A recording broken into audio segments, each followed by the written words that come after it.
Mr. Vice Prime Minister of Ethiopia and Foreign Minister, now j'ai le plaisir de donner la parole. It's my pleasure to give the floor to Her Excellency Ms. Bina Johnson, General Secretary of the National Campaign on Dalit Human Rights. Ms. Johnson, please. Excellencies, state representatives and colleagues, I'm a person belonging to the Dalit community, representing the stakeholder group on communities discriminated on work and descent, including Dalits, Haratin, Roma, Kilambola, and other peoples who are socially and economically excluded and discriminated intergenerationally. We number around 270 million across all continents, together with the indigenous peoples, Afro-descendant people, people with disability, LGBTQI, within these marginalized communities. We are the ones who actually leave no one behind that the SDGs are currently focusing on. There's an urgent need to overhaul the financial architecture. This should have a multi-layered approach. First, we need to take into consideration the debt trap the southern nations are facing. This is a crime, and we cannot allow a huge proportion of our nation's budgets, in many countries over 50%, to be spent on debt servicing.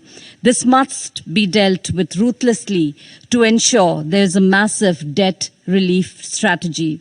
There's another layer which we normally ignore within the SDG mechanism, the intra-national fiscal infrastructure in both the northern and southern countries, which are excluding socially marginalized from accessing the financial resources of the national budgets and wealth. This is equally critical. Therefore, to address this, I strongly urge you to consider the following.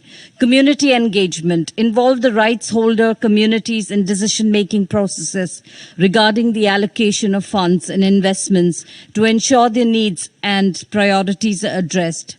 Targeted budgeting. A set portion of the nation's budget should be set aside to specially make them available to micro-development of individuals, families, and habitations where the socially excluded communities live. Some countries like India, Brazil, and Mexico have adopted some of these significant steps. Socially responsible investment funds. Promote the creation and growth of SRI funds. Inclusive financial services. Local and community-based financing, international support, engage with international organizations and donor agencies and development banks to mobilize financial resources. Engendering financial inclusion, we must also have specific mechanism to deal and to help support women and trans communities within these discriminated and vulnerable population.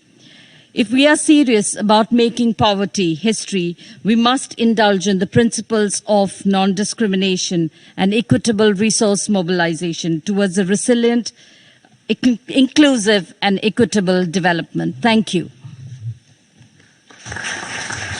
Thank you so much. Thank you. We have now heard the last speaker in the Leaders' Dialogue 6 on mobilizing finance and investments and the means of implementation for SDGs achievements. And on behalf of myself and my